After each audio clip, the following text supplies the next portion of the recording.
Many homeowners face common issues with their well water, like iron stains, bad odors, strange tastes, and potential health risks from contaminants such as bacteria, sulfur, sediment. These problems can be overwhelming, but there's a solution. And this video will guide you through the essential steps to make sure your well water is safe, clean, and crystal clear. From dealing with murky water to dangerous pathogens and chemicals, we'll cover everything you need to know to treat your water and make sure your family has access to safe, clean water throughout the house. Let's talk about well water quality assurance. If you're a homeowner, well water is not regulated by the EPA. If you live in a city, the municipality does its best to ensure that you have high quality, safe water throughout the year. You don't even think about it. When you're on your own well, you're your own regulator. You're your own treatment operator. It's very important that you know what's going on with your well water and make sure the well water chemistry and your well water quality best it can be at all times. The quality of well water can really vary. Regular deep wells in the United States and Canada are very safe. However, there can be many contaminants such as bacteria, cryptosporidium, giardia. If you're under the influence of surface water, say your well water can pour in from the surface and contaminate your well water. Or if you have a good constructed deep well, you might have naturally occurring conditions such as arsenic, lead, acidic water, or acidic conditions such as iron or manganese. Thus, it's very important to periodically test your water to know exactly what the well water quality is. In addition to health protection and protecting the health of you and your children, it's a good idea to do a physical inspection of your well. Look in your toilet flush tank, run the water into a white bucket. Is it crystal clear? Is there any sediment? Is the water free of odor? In addition, having good quality water for your home means it protects your plumbing. The corroded plumbing can cause lead to enter your water if you have old plumbing, or if you have copper pipes, contaminate your water with copper. Also, water that is corrosive can also ruin your water heater and your appliances. And on the other end of it, if it's not corrosive, sometimes it's full of scale or it forms mineral deposits in your pipe, and so prematurely wears out your appliances, wears out your water heater. So knowing the physical characteristics of your water, is it corrosive? Does it have a lot of minerals? Is there any iron? Can save you a lot of money in the long run. Another health concern is if you live in an area where you have agriculture around, or you're in an industrial area. Say your well is near an area where they're doing petroleum industry, oil drilling, fracking. Overall, knowing the quality of your well water, and if you need to fix anything, investing in a proper, good quality well water treatment system can pay off for many years in terms of better health, plumbing, protect your fixtures, and protect the life and health of your family. As a homeowner, it's important to know how your well works. A well is simply a drilled hole in the ground. A professional well driller will figure out what is the condition in your area and drill the well, and then they put a casing down there, usually PVC or could be steel, and then inside that casing is your submersible pump. So a submersible pump is a pump that goes down in the well, it's down in the water. There's a pipe that leads up to the top, and every time you need water, the system turns on and keeps water pressure supplied in your home.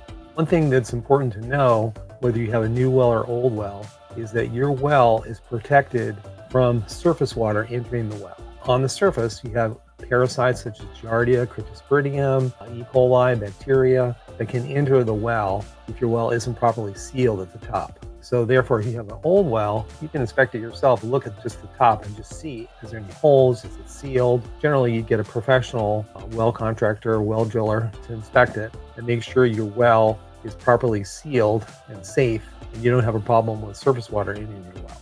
So even if your well is properly built and sealed, natural contaminants can spill, of course, into the water depending on how deep the well is and what type of material the strata that it goes through is made of. For instance, if your water is in an area of granite, then it might have radon, or it might have other contaminants coming from the granite, but it might not be very hard. So we see, for instance, areas where the water is soft and acidic.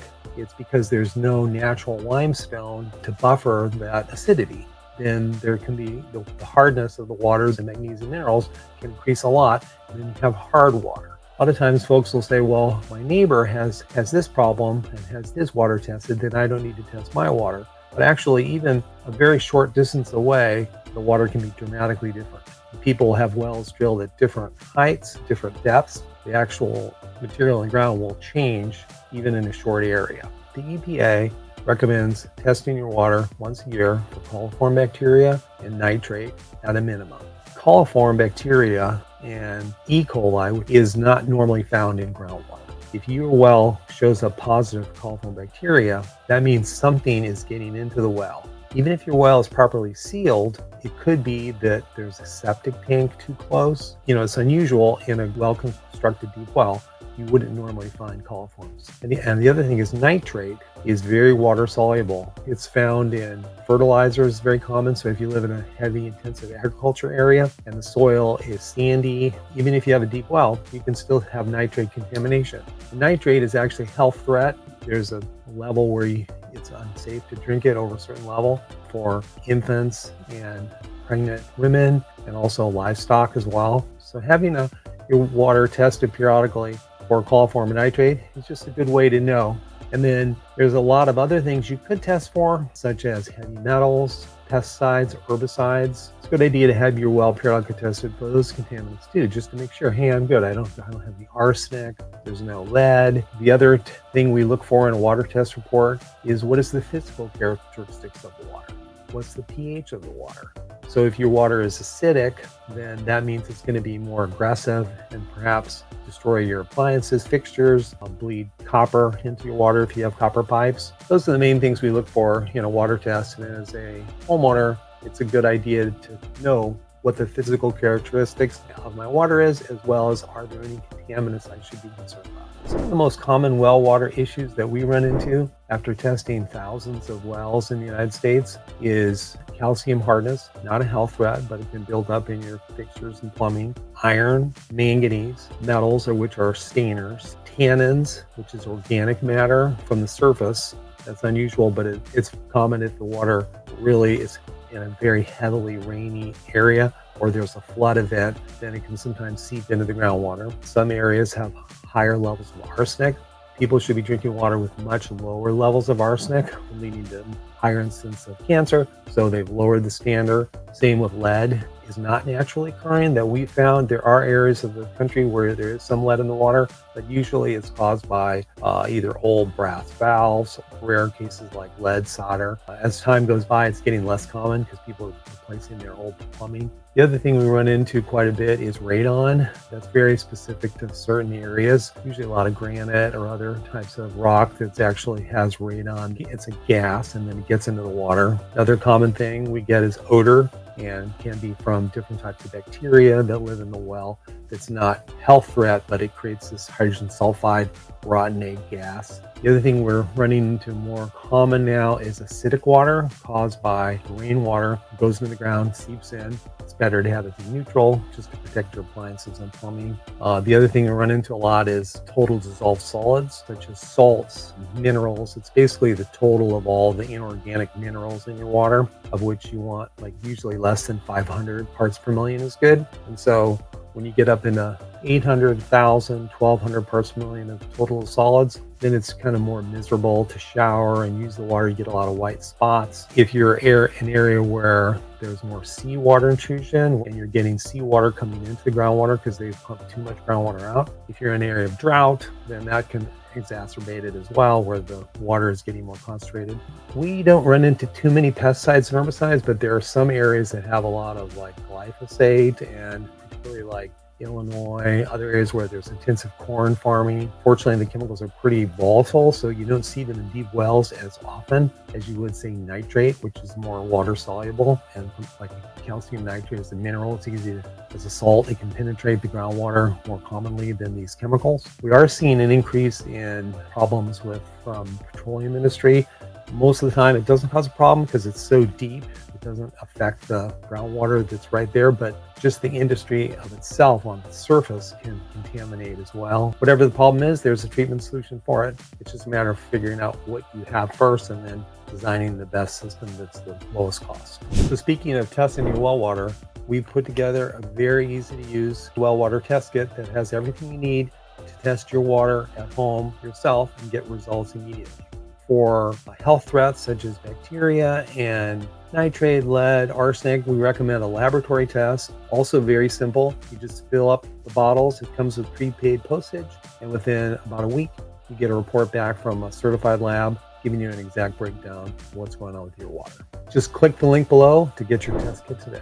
There are many, of course, treatment solutions. Going back to your water test, figuring out physical characteristics of my water, this is my water chemistry, what do I need? So the common ones are, if you have hard water, we use either a traditional type of water softening system that uses salt to clean itself that will remove the hardness. Then in terms of really common is iron, rust in the water, iron, manganese. That technology has improved tremendously over the years.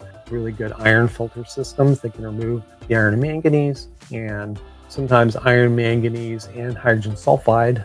But typically there's not a system that will remove everything all at once. So these single one size, one type system does everything generally doesn't work well, unfortunately. So you really need one or two pieces of equipment or systems in order to solve multiple contaminant problems. Many times you see wells that have excess iron, manganese, and maybe a little bit odor and sediment, but the water's hard too.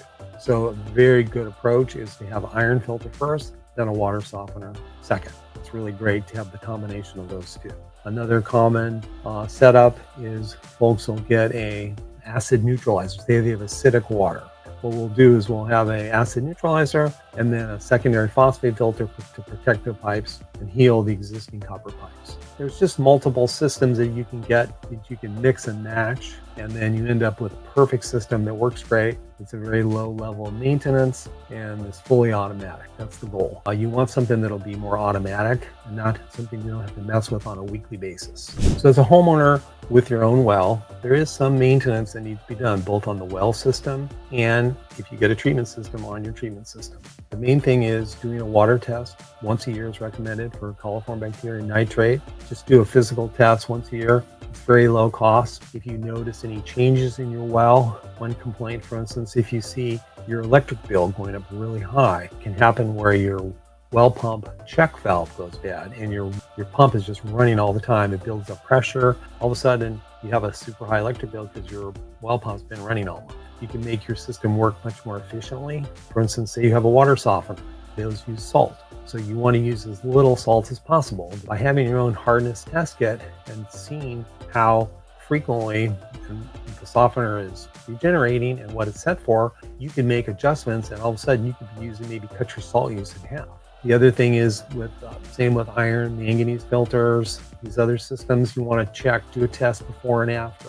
The other thing we recommend, if you can do it, is just keep a little clipboard or a log, change the filters, added salt. If there's some maintenance that had to be done, just write down what you did when, and then over time, that's extremely helpful. Being on top of the maintenance doesn't take a lot of time, it just takes a little bit of organization and keeps everything working great, and you save a ton of money and you have better quality water over the long run. One thing that's not talked about enough is having your well properly disinfected or sanitized. So when your well is drilled, when it's new, the well driller will sanitize the well with chlorine. And usually they let it sit for, say, 6 or 8 hours, and then they pump all that water out. And that's sanitized, but by drilling the well or working on the well, you're introducing bacteria into the well. So a common complaint we hear is that after the well has been serviced, they have a positive coliform test. By far, most professional well contractors, well drillers, when they work on your well, so they will know to sanitize it. But sometimes it can happen where they didn't. Maybe they were in a hurry or maybe they didn't do it. That's very critical that you yourself or hire somebody to sanitize your well. We've got a really good video on that. You're introducing chlorine, bleach, or granules down the well, and you're recirculating the water in the well with a garden hose, and for an hour or so, then you let it sit for, say, 6 hours overnight, and then you pump that water out on the ground, and basically that way you've killed the bacteria in your well. Definitely, if you've had a flood where the water on the top of the well has been covered, then that's very critical. You will need to thoroughly sanitize it, and then after the sanitizing is done, you'll need to retest for coliform bacteria. That's another important part to know is when you have your own well, you just want to keep that thing free of bacteria. It's not a bad idea to sanitize. I've covered a lot of material here. It can seem a little complicated, but in order to make this simpler, I've made a series of videos that break down each one of these important topics. Just click the video link here, and I'll see you in the next video.